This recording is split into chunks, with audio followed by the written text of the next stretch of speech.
Hello and welcome back to the Student of Life podcast. I'm your host, Olivia Vasilev. We've spent this season building the architecture for a better life, from our goals to our energy to our focus. But there is a single silent foundation that holds it all together.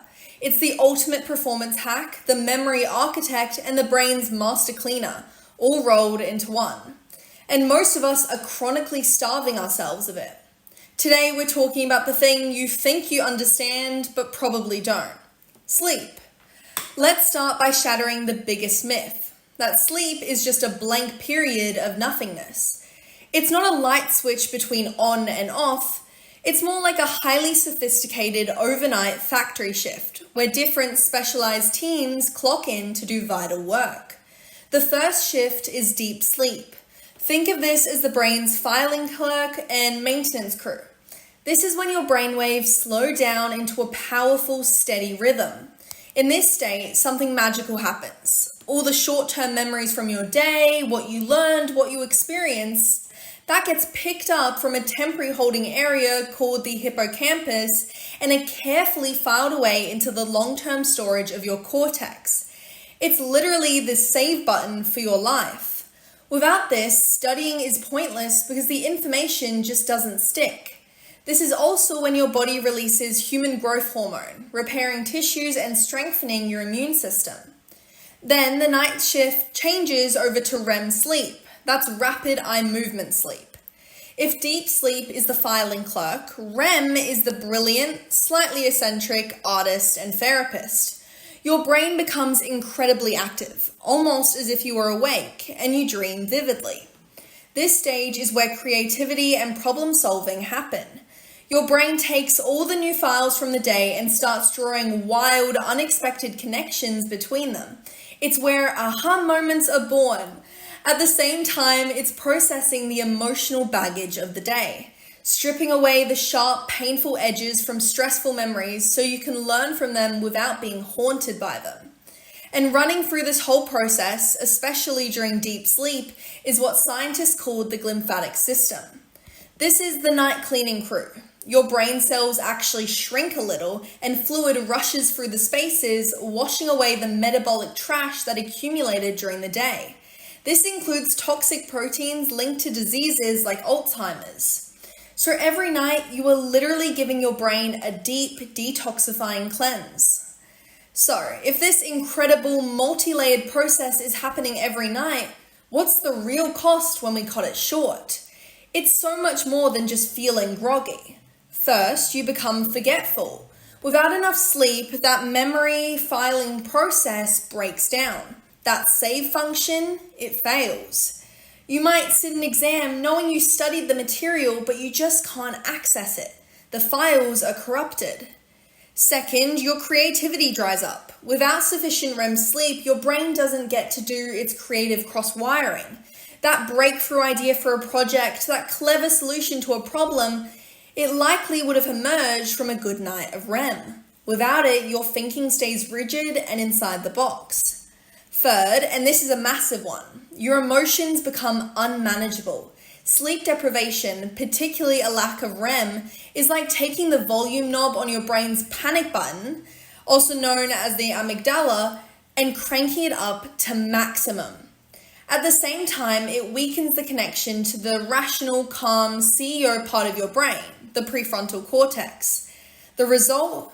You're more irritable, more anxious, and less resilient. Small frustrations feel like major crises. And of course, it directly sabotages your energy. Remember our episode on ATP, your body's energy currency? Sleep is prime time for restocking those cellular reserves. When you're shortchanged sleep, you're forcing your body and brain to start the new day already in an energy deficit. Okay, so we know it's important, but how do we actually make it happen? Good sleep isn't about trying harder to fall asleep. It's about strategically setting the stage so that sleep comes to you naturally. Let's talk about the first lever. Light. Your brain has a master clock that is set by light exposure. To regulate it, you need to get bright, natural light into your eyes as soon as possible after you wake up. This signals that the day has started and sets a timer for melatonin, the sleep hormone, to be released about 14 hours later. In the evening, you need to do the opposite. Blue light from your phone, laptop, or TV screens tricks your brain into thinking it's still daytime, suppressing melatonin. So the practical takeaway is this: use night mode on all devices after sun goes down. Even better, try to avoid screens for the last 60 to 90 minutes before bed. If you must use them, blue light blocking glasses can be a game changer. Okay, the second lever is temperature. Your body needs to drop its core temperature to initiate sleep. A really effective trick is to take a warm bath or shower about 90 minutes before you want to sleep. When you step out of the warm water, your body radiates the heat out, causing a rapid cool down that signals your brain it's time to shut down. Also, keep your bedroom cool. Around 65 degrees Fahrenheit or 18 degrees Celsius is the sweet spot for most people. The third lever is routine. Your brain craves predictability. Creating a consistent wind-down ritual tells your nervous system that it's safe to power down. This doesn't have to be complicated. It could be just 20 minutes of reading a physical book, followed by 5 minutes of jotting down any lingering thoughts in a journal to get them out of your head, and then maybe a couple minutes of simple, deep breathing. The key is consistency, not what you actually do. And the final lever is your environment. Your bedroom should be a sanctuary for sleep. That means making it as dark as possible. Blackout curtains or a good sleep mask are invaluable. It means making it quiet. Earplugs or a white noise machine can mask disruptive sounds. And perhaps, most importantly, it means making it a tech-free zone. Your bed should be for sleep and intimacy alone, not for work, scrolling, or watching movies. This builds a powerful mental association that helps your brain switch off the second you get into bed. Before we finish, I want to quickly tackle 2 sleep myths that can do so much damage. The first is, I'll just catch up on sleep on the weekend. This is like eating nothing but junk food all week and then having a salad on Saturday and expecting it to be healthy. While you might feel a little better, you cannot reverse the cognitive debt and metabolic disruption you built up over the week. The second myth is, I'm one of those people who only needs 5 or 6 hours. The number of people with the genuine short sleeper gene is vanishingly small. It's less than 1% of the population. For the vast majority of us, if you need an alarm clock to wake up, or if you're not getting enough sleep, it's that simple. You're not getting enough sleep.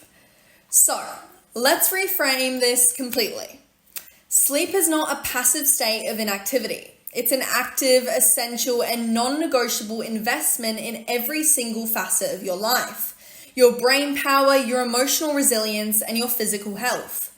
Prioritizing it is the furthest thing from laziness. It is the ultimate act of self-respect. Now that we've laid this fundamental biological groundwork, we've perfectly positioned to ask the crucial question: what if your brain's factory settings are just different? Next week, we're diving into a deeply important topic: neurodivergence. We'll explore how conditions like ADHD and autism create beautifully unique operating systems for the brain, and we'll talk about the specific empowering strategies that can help a neurodivergent mind not just survive in a neurotypical world, but absolutely thrive. Until then, never stop learning. I'm Olivia Vasilev, and this is the Student of Life podcast.